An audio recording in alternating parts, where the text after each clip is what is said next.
કલાકની અંદર હીટવેવની આગાહી વ્યક્ત કરવામાં આવી છે, જેમાં રાજકોટનો પણ સમાવેશ થાય છે। ત્યારે આરોગ્ય વિભાગે લોકોને સાવચેત રહેવા પણ અપીલ કરી છે।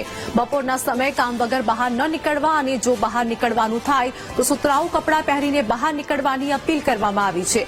બપોરના પીક અવર્સમાં લૂ લાગવાના કિસ્સા વધુ બનતા હોવાથી લોકોને સતર્ક રહેવા પણ અપીલ કરાઈ છે। એટલું જ નહીં, દર કલાકે 1 થી 1.5 ગ્લાસ પાણી પીવાની સલાહ આપી છે।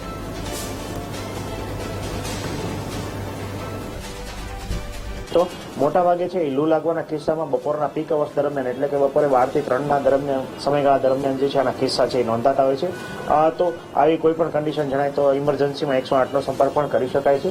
આ ઉપરાંત જોવા જઈએ તો બપોરના પીક અવર્સ દરમિયાન જ્યારે તાપમાન વધવાની શક્યતા હોય ત્યારે લોકોએ બિનજરૂરી બહાર જવાનું ટાળવું જોઈએ। જો બહાર જવાનું થાય તો આખી બાયના એટલે કે સ્લીવના કપડાં જે છે એ પહેરવા ખૂબ જ હિતાવહ છે।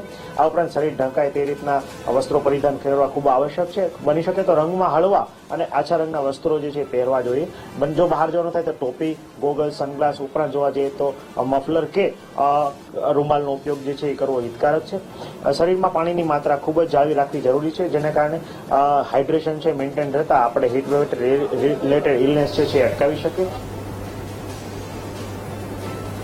તો રાજ્યમાં હીટવેવ